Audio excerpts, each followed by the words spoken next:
गांव के किनारे एक बहुत बड़ा और घना जंगल था। जंगल इतना डरावना था कि दिन में भी वहां सूरज की रोशनी ठीक से नहीं पहुंचती थी। ऊंचे ऊंचे पेड़, टेढ़ी मेढ़ी शाखाएं और हर तरफ अजीब आवाजें सुनाई देती थीं। रात होते ही वहां से गुजरने की किसी की हिम्मत नहीं होती थी। गांव के बूढ़े लोग कहते थे कि उस जंगल में एक भयानक चुड़ैल रहती है जो आधी रात को सफेद कपड़े पहनकर घूमती है।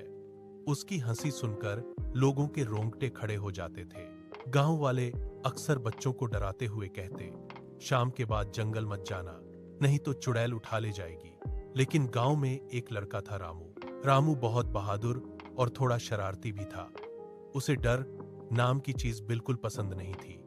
उसका सबसे अच्छा दोस्त था उसका कुत्ता मोती। मोती सफेद भूरे रंग का तेज और समझदार कुत्ता था। दोनों हर जगह साथ जाते थे। खेत हो, नदी हो या जंगल, रामू और मोती हमेशा साथ रहते। रामू का खेत जंगल के उस पार था, इसलिए उसे रोज सुबह और शाम उसी रास्ते से गुजरना पड़ता था। शुरू में मोती जंगल में जाते समय डरता था, लेकिन धीरे धीरे वह भी रामू के साथ बहादुर बन गया।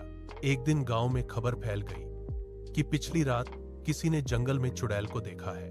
कोई कह रहा था कि उसकी आंखें अंगारों की तरह लाल थीं, तो कोई कह रहा था कि उसके पैर उल्टे थे। गांव के लोग शाम होते ही अपने घरों के दरवाजे बंद करने लगे।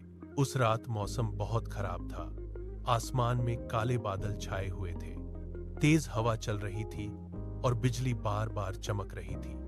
रामू अपने खेत से देर से लौट रहा था। उसके हाथ में एक पुरानी लालटेन थी और मोती उसके साथ चल रहा था। जैसे ही दोनों जंगल के बीच पहुंचे, अचानक पेड़ों के पीछे से अजीब